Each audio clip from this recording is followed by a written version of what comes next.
सुप्रभात विद्यार्थियों, हमने सुनील शास्त्री द्वारा लिखित ईमानदारी की प्रतिमूर्ति पाठ पढ़ना शुरू किया था। पिछले भाग में हमने पढ़ा कि लाल बहादुर शास्त्री जी के पुत्र सुनील शास्त्री जी ने अपने इस पाठ में अपने पिताजी के बारे में जानकारी दी है। हमने अब तक पढ़ा कि लाल बहादुर शास्त्री जी के बच्चों ने उनकी गैर हाजिरी में उनकी इम्पाला शेवरलेट कार का इस्तेमाल किया था, जिस कार का इस्तेमाल प्रधानमंत्री के कार्यों के लिए ही किया जाता था।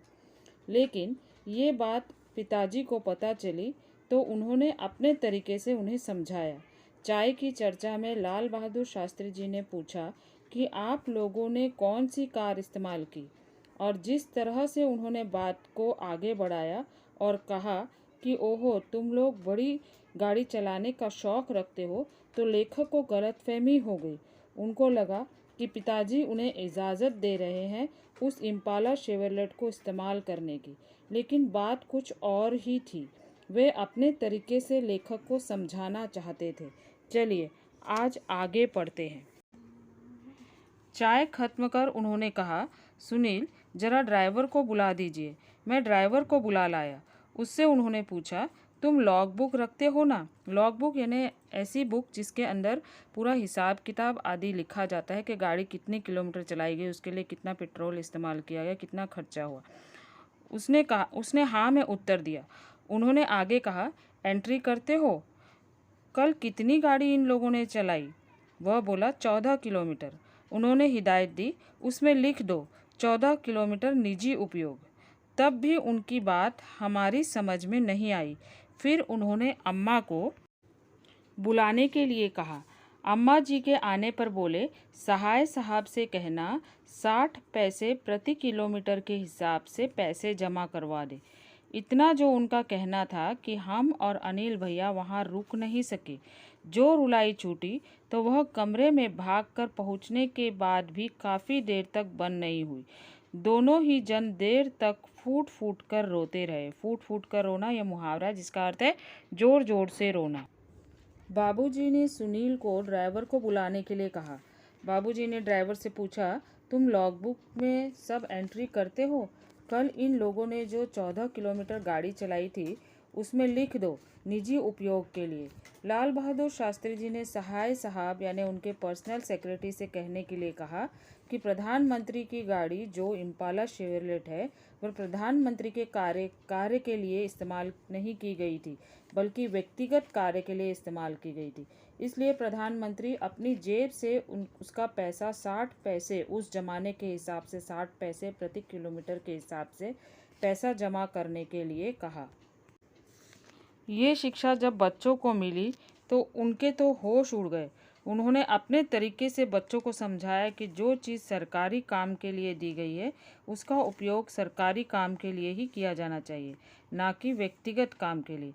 पिताजी ने बच्चों को अपने तरीके से समझाया था कि उन्होंने जो किया वह ठीक नहीं किया। बच्चों को अपनी गलती का एहसास हुआ और वे अपने कमरे में जाकर फूट फूट कर रोने लगे। आपसे यह बात शान के तहत नहीं कर रहा, पर इसलिए कि ये बातें अब हमारे लिए आदर्श बन गई है। शान के तहत यानी अंतर्गत, आदर्श बन गई है यानी अनुकरणीय बन गई है। सक्रिय राजनीति में आने पर, सक्रिय यानी एक्टिव, सक्रिय राजनीति में आने पर सरकारी पद पाने के बाद क्या उसका दुरुपयोग करने की हिम्मत मुझ में हो सकती है?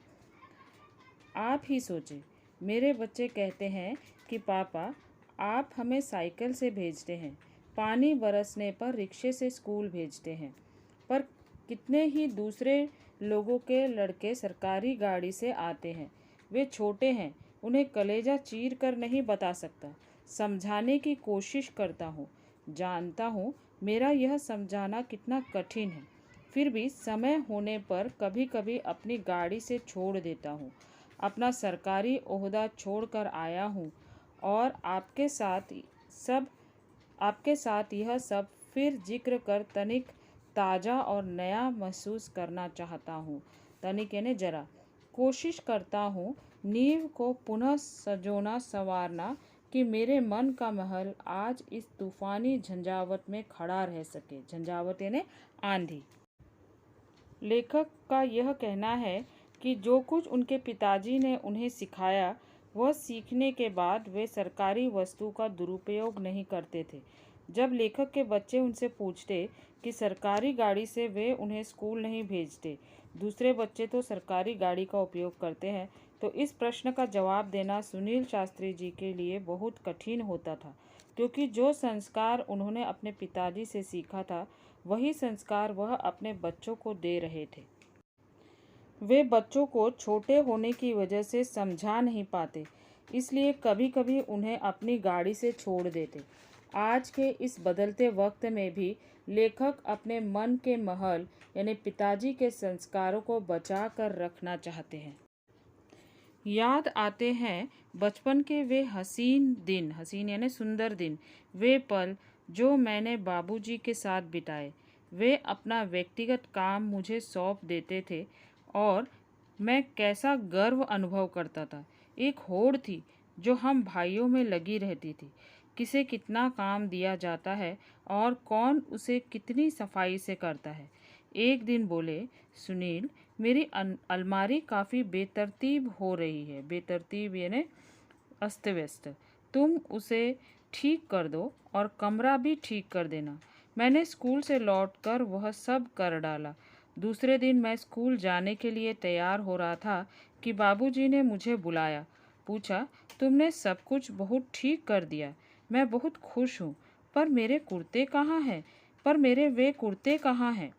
मैं बोला, वे कुर्ते भला? कोई यहाँ से फट रहा था, कोई वहाँ से। वे सब मैंने अम्मा को दे दिए हैं। उन्होंने पूछा, यह कौन सा महीना चल रहा है? मैंने जवाब दिया, अक्टूबर का अंतिम सप्ताह। उन्होंने आगे जोड़ा, अब नवंबर आ जाएगा, जाड़े के दिन होंगे, यानी सर्दी के दिन, जाड़े के दिन होंगे, तब ये सब काम आएंगे। ऊपर से कोट पहन लिया लूँगा ना। लेखक के अपने पिताजी से बहुत अच्छे संबंध थे। पिताजी के दिए काम को करना और उनके मुंह से सिर्फ एक शब्द की शाबाश, बहुत अच्छा काम किया, यह उनको बहुत अच्छा लगता था। इसलिए पिताजी के दिए गए कामों को वे बहुत अच्छे से करते थे। एक दिन शास्त्री जी ने उनका कमरा और अलमारी लेखक से ठीक करने के लिए कहा, तो लेखक ने उस कार्य को खुशी खुशी कर दिया। जब लेखक स्कूल जाने के लिए तैयार हो रहे थे, तो शास्त्री जी ने लेखक के काम की तारीफ करते हुए अपने कुर्तों के बारे में पूछा कि वे कहाँ हैं। तो लेखक ने कहा कि वे फटे हुए थे, इसलिए उन्होंने उसे अम्मा को दे दिया।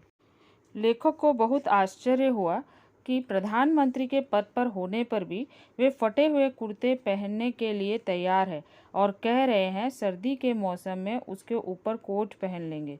यानी किफ़ायत से रहना और किफ़ायती जीवन के संस्कार किस तरह से बच्चों को मिले हैं, यह सोचने वाली बात है। लाल बहादुर शास्त्री जी सादा जीवन और उच्च विचार की प्रतिमूर्ति है।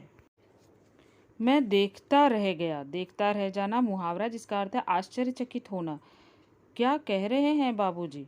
वे कहते जा रहे थे, ये सब खादी के कपड़े हैं, बड़ी मेहनत से बनाए हैं बिनने वालों ने। इसका एक एक सूत काम आना चाहिए। यही नहीं, मुझे याद है मैंने बाबूजी के कपड़ों की तरफ ध्यान देना शुरू किया था। क्या पहनते हैं, किस किफ़ायत से रहते हैं। मैंने देखा था एक बार उन्होंने अम्मा को फटा हुआ कुर्ता देते हुए कहा था, इनके रुमाल बना दो। बाबूजी का एक तरीका था जो अपने आप आकर्षित करता था। वे अगर सीधे से कहते, सुनील, तुम्हें खादी से प्यार करना चाहिए, तो शायद वह बात कभी भी मेरे मन में घर नहीं करती। पर बात कहने के साथ साथ उनके अपने व्यक्तित्व का आकर्षण था, जो अपने में सामने वाले को बांध लेता था। वह स्वतः उन पर अपना सब कुछ न्यौछावर करने पर उतारू हो जाता था। शास्त्री जी महात्मा गांधी जी की परंपरा के व्यक्ति थे। उनसे उन्होंने प्रेरणा ली थी। वे जानते थे कि हर चीज़ का पूरा और सही इस्तेमाल होना चाहिए। शास्त्री जी अम्मा को फटा हुआ कुर्ता देते और उनका रुमाल बनाने के लिए कहते। अगर वे सीधे से लेखक को कहते कि तुम्हें खादी से प्यार करना चाहिए तो शायद लेखक उस बात पर ज़्यादा ध्यान नहीं देते, लेकिन वे अपनी बात लेखक को इस तरीके से समझाते थे कि बात दिल को छू जाती थी। अम्मा बताती है, हमारी शादी के चढ़ावे के नाम पर यानी वधू को दिए जाने वाले गहने, चढ़ावे के नाम पर सिर्फ 5 ग्राम सोने के गहने आए थे, लेकिन जब हम विदा होकर रामनगर आए तो वहाँ उन्हें मुंह दिखाई में गहने मिले। सभी नाते रिश्ते वालों ने कुछ न कुछ दिया था। जिन दिनों हम लोग बहादुरगंज के मकान में आए, उन्हीं दिनों तुम्हारे बाबूजी के चाचा जी को कोई घाटा लगा था। किसी तरह से बाकी का रुपया देने की जिम्मेदारी हम पर आ पड़ी। बात क्या थी, उसकी ठीक से जानकारी लेने की ज़रूरत हमने नहीं सोची और न ही इसके बारे में कभी कुछ पूछताछ की। एक दिन तुम्हारे बाबूजी ने दुनिया की मुसीबतों और मनुष्य की मजबूरियों को समझाते हुए जब हमसे गहनों की मांग की तो क्षण भर के लिए हमें कुछ वैसा लगा और गहना देने में तनिक हिचकिचाहट महसूस हुई, पर यह सोचा कि उनकी प्रसन्नता में हमारी खुशी है, हमने गहने दे दिए। केवल टीका, नथुनी, बचिया रख लिए थे। वे हमारे सुहाग वाले गहने थे। उस दिन तो उन्होंने कुछ नहीं कहा, पर दूसरे दिन वे अपनी पीड़ा न रोक सके। कहने लगे, तुम जब मिर्ज़ापुर जाओगी और लोग गहनों के संबंध में पूछेंगे तो क्या कहोगी? लेखक कहते कि अम्मा ने उन्हें बताया कि विवाह के वक्त उन्हें सिर्फ 5 ग्राम सोने के गहने दिए गए थे, लेकिन जब वह विदा होकर रामनगर आए तो उन्हें सभी रिश्तेदारों ने कुछ न कुछ गहने दिए थे। अम्मा ने लेखक को बताया कि बाबूजी के चाचा जी जब घाटे में आए तो उन रुपयों को चुकाने की जिम्मेदारी तुम्हारे बाबूजी पर भी आई थी। संयुक्त परिवार था, इसलिए सबको मदद करना ज़रूरी था। लाल बहादुर शास्त्री जी की पत्नी ने बताया कि उनके पति ने चाचा जी की मदद के लिए उनसे गहने मांगे तो एक पल के लिए वे सोच में पड़ गई, लेकिन अपने पति की प्रसन्नता के लिए उन्होंने तुरंत वे गहने उन्हें दे दिए, केवल अपने सुहाग के गहने रख लिए। हम मुस्कुराई और कहा, उसके लिए आप चिंता न करें, हमने बहाना सोच लिया है। हम कह देंगे कि गांधी जी के कहने के अनुसार हमने गहने पहनने छोड़ दिए हैं। इस पर कोई भी शंका नहीं करेगा। तुम्हारे बाबूजी तनिक देर चुप रहे, फिर बोले, तुम्हें यहाँ बहुत तकलीफ है, इसे मैं अच्छी तरह समझता हूँ। तुम्हारा विवाह बहुत अच्छे सुखी परिवार में हो सकता था, लेकिन अब जैसा है वैसा है। तुम्हें आराम देना तो दूर रहा, तुम्हारे बदन के सारे गहने उतरवा लिए। हम बोली, पर जो असल गहना है वह तो है, हमें बस वही चाहिए। आप उन गहनों की चिंता न करें, समय आ जाने पर फिर बन जाएंगे। सदा ऐसे ही दिन थोड़े रहेंगे, दुख सुख तो सदा ही लगा रहता है। शास्त्री जी ने पत्नी से कहा कि जब तुम मिर्ज़ापुर जाओगी तो लोग तुमसे गहनों के बारे में पूछेंगे तो तुम क्या कहोगी? तो उनकी पत्नी ने कह दिया कि आप चिंता न करें, हम कह देंगे कि गांधी जी की प्रेरणा से हमने गहने पहनना छोड़ दिया है। देखिए, दोनों ही आदर्श व्यक्ति थे। उनकी पत्नी सोचती थी कि उनके पति ही उनका असली गहना है, उन्हें सिर्फ वही चाहिए। आप उनकी चिंता न करें, समय आने पर फिर बन जाएंगे। तो विद्यार्थियों, देखिए, त्याग की प्रतिमूर्ति सिर्फ लाल बहादुर शास्त्री जी ही नहीं, उनकी पत्नी भी थे, जो उनके सुख दुख की बराबर की साथी थी। तो विद्यार्थियों, यहाँ हमारा यह पाठ खत्म होता है। आशा करती हूँ कि यह पाठ आप सबको समझ आ गया होगा। समझाए गए पाठ के शब्दार्थ और मुहावरे अपनी नोटबुक में लिखिए और लाल बहादुर शास्त्री जी के व्यक्तित्व से संबंधित एक वीडियो भेज रही हूँ, उसे देखिए। धन्यवाद।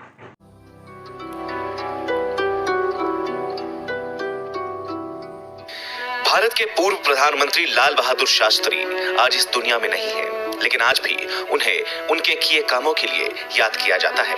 एक बार जब देश अनाज संकट से गुजर रहा था तो शास्त्री जी ने जो उपाय निकाला वो यादगार बन गया। साल 1964 में जवाहरलाल नेहरू के निधन के बाद लाल बहादुर शास्त्री देश के दूसरे प्रधानमंत्री बने। शास्त्री जी के कार्यकाल की शुरुआत में ही देश अनाज संकट से जूझने लगा था। देश में भूखे मरने की संभावना आ गई थी।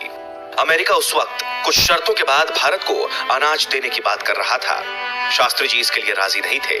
वो जानते थे कि अमेरिका से अनाज लिया तो देश का मान गिर जाएगा। ऐसे में उन्होंने एक दिन अपने परिजनों से उपवास करने के लिए कहा। शास्त्री जी ने अपनी पत्नी और बच्चों के साथ पूरे दिन कुछ नहीं खाया। इसके बाद शास्त्री जी को भरोसा हो गया कि यदि इंसान एक दिन भोजन नहीं भी करे तो इंसान भूख बर्दाश्त कर लेता है। इसके बाद उन्होंने देशवासियों से अपील की, हमें भारत का स्वाभिमान बनाए रखने के लिए देश के पास मौजूद अनाज से ही काम चलाना होगा। हम किसी भी देश के आगे हाथ नहीं फैला सकते। यदि हमने किसी देश के अनाज देने की पेशकश को स्वीकार किया तो ये देश के स्वाभिमान पर गहरी चोट होगी। इसीलिए देशवासियों को सप्ताह में एक वक्त का उपवास करना चाहिए। इससे देश इतना अनाज बचा लेगा कि अगली फसल आने तक देश में अनाज की उपलब्धि बनी रहेगी। उनकी इस अपील का देशवासियों पर गहरा असर पड़ा। लोगों ने बिना किसी रोक टोक के एक वक्त का खाना बचाना शुरू कर दिया।